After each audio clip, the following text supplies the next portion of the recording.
Eric, would you not think that people who work in a long-term care facility would have to be vaccinated? Look, I'm going to cut you off before you COVID? finish the question. Yes, Linda, this seems like a silly question. Absolutely, they should be. I was astonished to learn that at this care home in Kelowna, Cottonwoods Care Center, that 35% of the staff are not vaccinated. And they don't really say why. Okay, I was going to ask. Some of them maybe missed the vaccination clinic that day, but there's got to be some in there who, for whatever reason, have decided they don't want to get it. It's concerning, though, because they've got a new COVID outbreak at that facility, and all the residents are vaccinated. So I don't know how COVID got in there. I'm not blaming anybody, but it is astonishing to me that if your job by choice is to work in a long-term care center with vulnerable seniors, which is the cohort that has died during this pandemic. These are the people we're trying to save. That it would be, I just would think it would be mandatory for you to have to get a COVID shot. Yeah, and I would question allowing anyone that hasn't had one to work in a facility like that. Well, and I know what it gets into because we're weighing in on. Personally question them because personally. Apparently they have the right. They do. That's right. But personally, I want to talk more with our next guest, Mike Klassen. He's the Vice President of Public Affairs at the BC Care Providers Association. Mike, hey, good afternoon. Good afternoon, Linda. Am I the only person who didn't know that long-term care workers don't have to get a vaccination? Well, this is actually not new news. The fact is that there was a ruling, probably in the last couple of years, an arbitration ruling that determined that people in care are not required to be vaccinated if they choose not to. So why though? I know that this is quite public information, and I have talked to some of the union leadership about it. They kind of went to the wall on this one back when flu vaccines were something that we hoped that most staff would get, but in some cases people refused to. So it went to a union arbitration, and that ruling itself sort of set the precedent here. But we also knew that there would be what's known as vaccine hesitancy. Safe Care BC, which is our occupational health and safety organization, conducted a survey late last year, and got a response at the time that approximately 30% of people were going to hold off and wait and see. So we kind of knew that was happening, but thankfully, what's happening in the Cottonwood Care Home run by Interior Health is a bit of the exception to the rule. Mostly across the board, we're seeing staff, the majority of staff are getting vaccinated. It doesn't inspire a lot of confidence when healthcare workers don't want to get the COVID vaccine and we're trying to convince everybody to get to herd immunity. Well, I agree, and it is frustrating. And I know for our CEO Terry Lake, it was it was a pretty raw feeling. His dad, who was in Kelowna General just recently, was about to be transferred into Cottonwood, if not for him rallying in his health. Now he's gone home, thankfully, but there is a possibility that he could have been in there as a new resident and got COVID, and that makes him pretty upset. Actually, I think that there are some avenues that we can take. I mean, these are, rights that people have the right to not be vaccinated. I mean, obviously we'd like to encourage as much as possible. And we heard Dr. Henry today, for example, talking about some of the fear and misunderstanding and kind of rumors about what happens when you do get vaccinated. Some staff can be concerned about their fertility, for example. But I think good education goes a long way, and so it's really incumbent upon the health authority and the Ministry of Health to really get behind really strong education campaigns for frontline staff so they know that it is safe.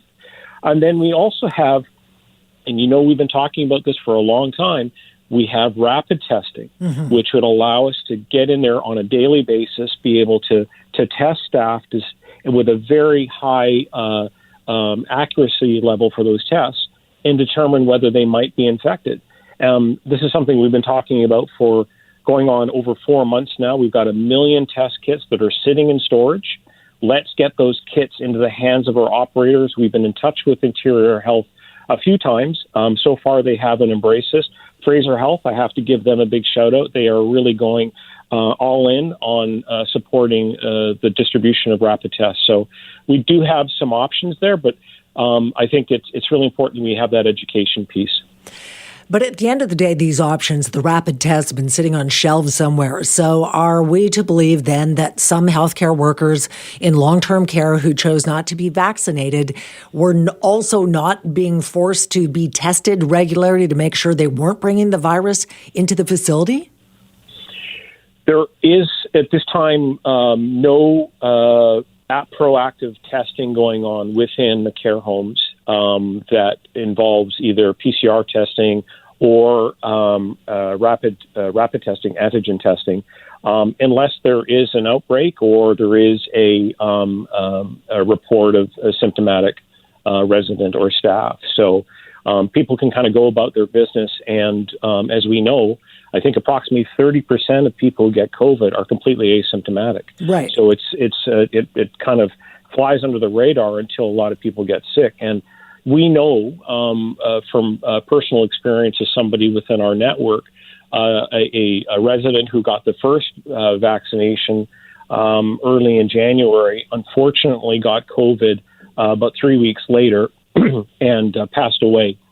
So these tests are these vaccinations are very good, but they're not perfect, and we've always known that. Yeah, I mean, it's true.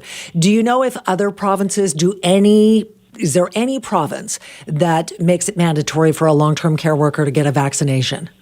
I don't believe so, but I know that every province has its own strong push in terms of communication and education, which is absolutely critical.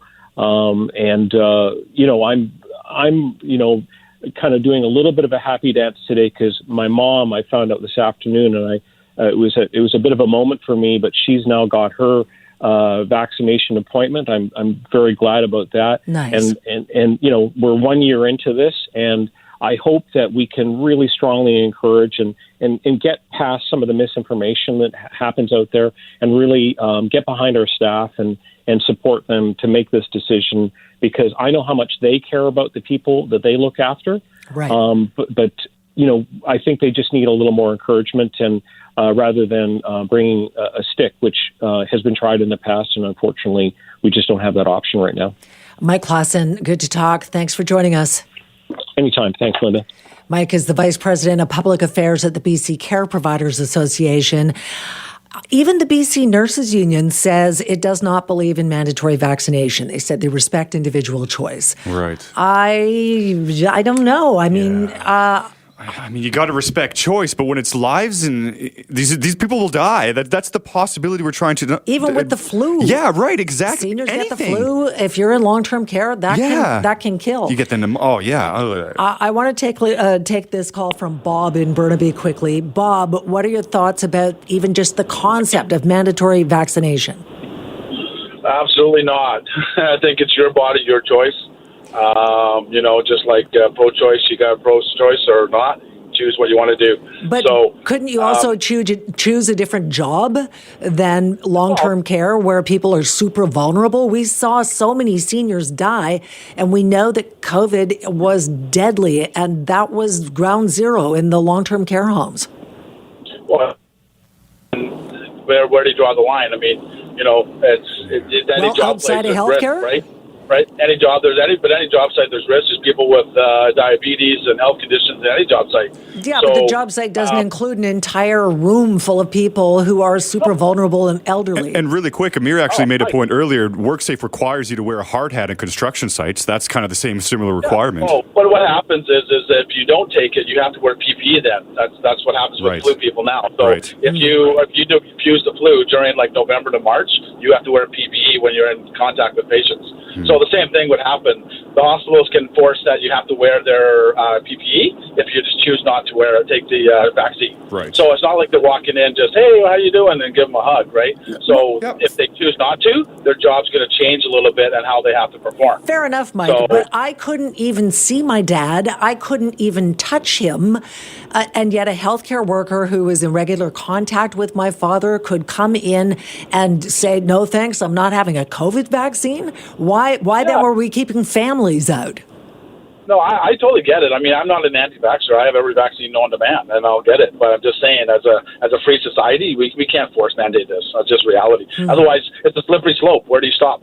Right? Oh, I don't like your views. You can't speak anymore. Oh, I don't like this. You can't do.